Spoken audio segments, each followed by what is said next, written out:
किया चांद का मुंह काला, मानवता की हत्या कर इतिहास घिनौना रच डाला। अब बंद करो ये हत्याएं, वरना शिव स्वयं डरेगा और तुम ही बच्चक बन बैठे तो रक्षा कौन करेगा। इसलिए परम आदरणीय अध्यक्ष महोदय, विधायक मंडल एवं उपस्थित वक्तागण, मैं सिपाही शशि कुमार अवस्थी, भारत तिब्बत सीमा पुलिस बल नॉर्थ ईस्ट जोन, आज के इस वाद विवाद प्रतियोगिता में दिए गए विषय के साथ मजबूती से खड़ा हूं व इसके पक्ष में अपने विचार आप सभी के समक्ष रखूंगा।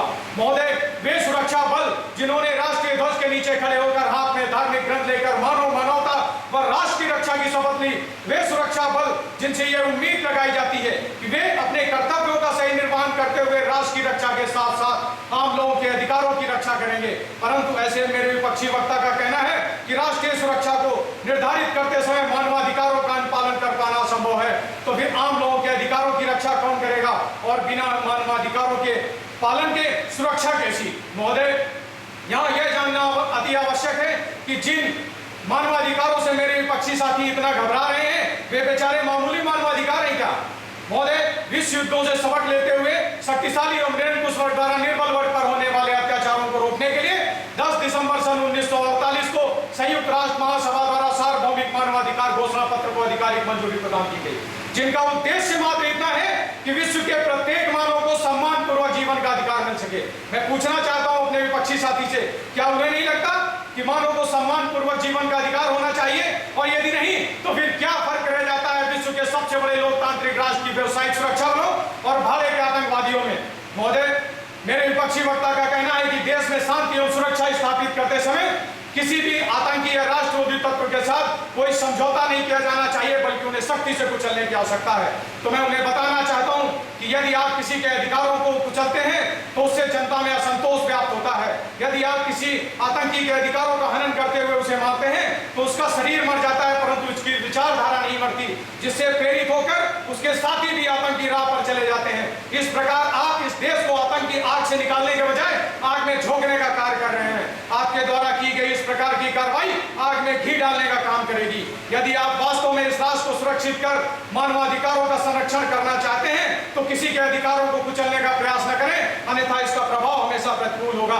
महोदय, मेरे विपक्षी वक्ता का कहना है कि हमारे देश की न्यायिक प्रक्रिया अच्छी नहीं है और बहुत ही धीमी गति से कार्य करती है। तो मैं उन्हें बताना चाहूंगा कि न्याय एक क्षण में नहीं किया जा सकता, एक क्षण में तो सिर्फ अन्याय किया जा सकता है। और इसी न्यायिक प्रक्रिया के उपरांत कई राष्ट्रविरोधी तत्व जैसे याकूब मेनन, अफजल गुरु, अजमल कसाब आदि को फांसी के फंदे पर लटकाया जा चुका है।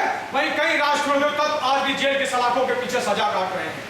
न्यायिक प्रक्रिया से दी जा रही सजाओं से हम सिर्फ ना आतंक पर बल्कि आतंकी सोच पर भी प्रहार कर रहे हैं। इससे स्पष्ट है कि मानवाधिकारों का पालन करते हुए भी राष्ट्रीय सुरक्षा की जा सकती है। महोदय, मेरे विपक्षी वक्ता का कहना है कि नक्सलवाद, आतंकवाद, उग्रवाद और राष्ट्र विरोधी तत्वों को बम बारूद व बंदूक के बल पर सख्ती से कुचलने की आवश्यकता है।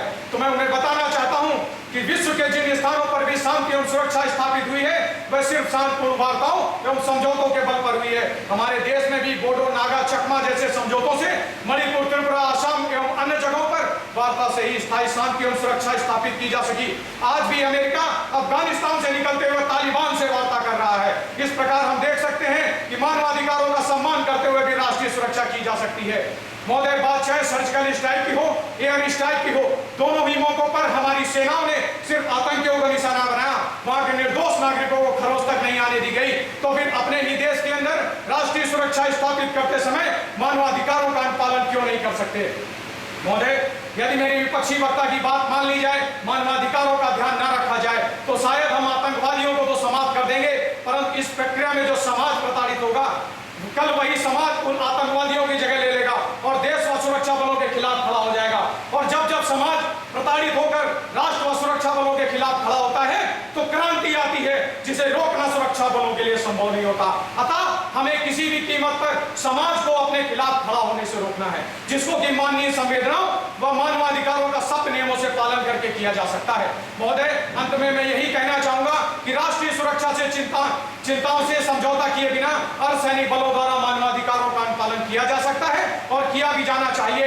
कि क्यों ना ऐसा मजहब चलाया जाए जिसमें इंसान को इंसान बनाया जाए।